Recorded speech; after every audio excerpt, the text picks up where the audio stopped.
Welcome to the session Accounting Complete Course from beginners to advanced. So accounting is the main and crucial part, that is backbone of any commerce student, without which they cannot dream of building their careers as a chartered accountant, company secretary, cost and works accountant, master in business administration, even professor in commerce. So in this session we will discuss some transactions by applying golden rules of debit and credit under both traditional approach and modern approach, and make journal entries with GST. Before starting the journal entry, first we should know what is GST. GST stands for Goods and Service Tax. It is an indirect tax for the entire nation, which makes India a common united market by ensuring indirect taxes like excise duty, custom duty, VAT, entertainment tax, central sale tax, service tax, factory, etc. All these indirect taxes are replaced in the country by GST. So before GST, every state had variety of taxes levied at different stages of trading. All these taxes are included under GST. That is why GST is one nation, one tax, one market. GST Act came into effect from 1st July 2017 and holds a great significance as both the central government and state government rely significantly on the GST for their indirect tax revenue. The rates and types of GST are as prescribed by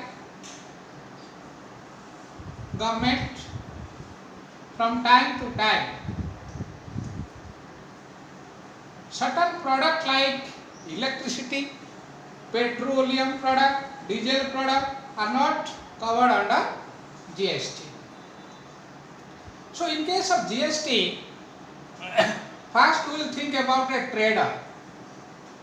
When a trader is purchasing commodity and service or incurring expenses, paying rent, rate, taxes, insurance, he is paying GST. That GST is known as input GST. And again, when the trader sells the commodities and services or receives income, he will collect GST, which is known as output GST. So in case of trading, suppose the trading is within a state, then that GST will be shared equally, that is at the ratio of 50-50 between state government and central government. For example, the trader is purchasing a car for office use, paying 1 lakh. Suppose GST is 18%, means 18,000 is the GST he has to pay along with the cost of car. Suppose the cost of the car is 20 lakhs. He is paying 18% GST, means 3,60,000. That 3,60,000 will be divided equally between state government and central government. That is 1,80,000 will go to state government, which is known as state GST, that is SGST, State Goods and Service Tax. Another 1,80,000 will be sent to the central government, which is known as CGST, Central Goods and Service Tax. This is in case of intra-transaction, that means transaction between states. Suppose the trader will purchase a machinery from Gujarat, another state. Suppose the trader belongs to Odisha, purchasing the machinery from Gujarat. That is known as interstate trade, that is transaction. In this case, the GST is known as IGST, that is Integrated Goods and Service Tax. In case of interstate transaction, the entire GST will be remitted to the central government. So 100% GST will be taken by the central government. So now we will discuss some transactions. First, purchase goods from Ram of rupees 1 lakh on credit at GST 18%. Here the cost of the goods is 1 lakh and GST is 18%, means 18,000 is input GST. That is 9,000 will be taken by state government and 9,000 will be by central government. So here purchasing and expenses and CGST and SGST are assets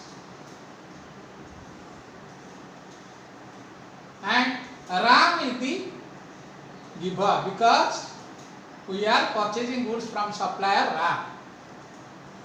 So accounts are purchase account, SGST account, CGST account, Ram's account.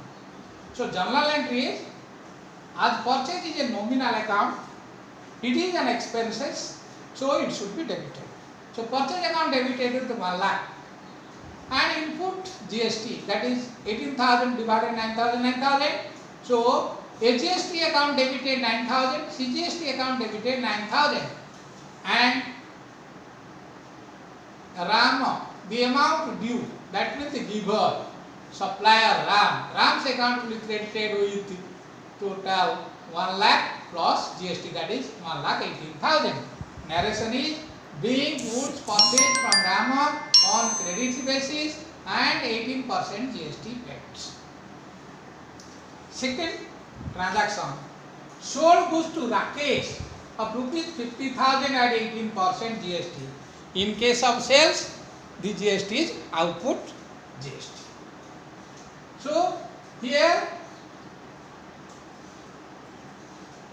nothing mentioned. Suppose it is for cash, then that is separate. Cash is coming to the business. But here he is selling, the trader is selling goods to Rakesh on credit basis. So Rakesh is the receiver of goods. Then sale is an income. It is nominal account, it is income. And the GST is a liability. In case of purchase, GST is our asset. In case of sale, GST is our liability. Then 4 accounts are Rakesh account, sales account, SGST account, CGST account. So first, Rakesh is the receiver of the goods. It is personal account. Debit the receiver, credit the giver. So Rakesh account debited with 59,000 and sales is an income nominal account. Debit all expense losses, credit all gains and income. So sales account should be credited and liability is credit balance, that is to SGST 4,500 to CGST 4,500. In the third case, purchase furniture by check for rupees 50,000 from Gujarat with 18% GST by Gupta Bhubaneswar. Here trader belongs to Bhubaneswar, that means Odisha state. Purchasing the furniture from Gujarat, another state, that is known as interstate trade. So in this case, the GST is named as IGST, Integrated Goods and Service Tax. In case of Integrated Goods and Service Tax, the entire amount will be taken by the central government. Here furniture comes into the business, then IGST is an asset. Then bank is the giver, because we are issuing check for purchase of furniture, so bank is the giver. So accounts are furniture account, IGST account, bank account. Furniture comes to our business. It is real account, debit what comes in, credit what goes out. So furniture account debited with 50,000, and I already told it is interstate transaction. So entire IGST debited 9,000. Then the check includes GST, that is 50,000, cost of furniture 50,000 plus GST, IGST 9,000, 59,000. Being furniture purchased by paying check at 18% GST. Then goods sold for cash at 12% GST, 50,000. Here goods sold for cash. Cash comes into the business. Sale is an income, and here it is nothing mentioned, it is purchased within the state, that is intra-state. Here it is named as, when we are selling, it is named as output, SGST, CGST. So four accounts are cash account, sales account, SGST account and CGST account. Cash comes to the business, so cash account should be debited, cost of goods 50,000 plus GST 6,000, 56,000. Then sale is an income, we are selling goods for 50,000. It is nominal account, debit of expense losses, credit of gains and income. Then output SGST equally 50-50, that is 3,000, 3,000 to output CGST, SGST 3,000 to output CGST 3,000, both are liability. Then another example 5, sold butter car at 18% GST for 1 lakh within the state. Here also that 1 lakh is in terms of check, and we will collect the check through our banker. So bank is the receiver of check. 1 lakh plus 18% GST, that is 1,18,000. Motor car goes out of us, so it is cost of motor car is, sales price of motor car is 1 lakh. Then GST is liability, it is 18% means 18,000. So accounts are bank account, motor car account, SGST account, CGST account. Then journal entries, bank account debited, because bank is the receiver, 1,18,000, and motor car is real account, debit what comes in, credit what goes out. So motor car goes out of us, so to motor car 1 lakh, to output SGST 9,000, to output CGST 9,000. Being motor car sold per check including 18% plus 18% GST. So that's all. In the next session, we will discuss how input GST and output GST will be set up. Thank you.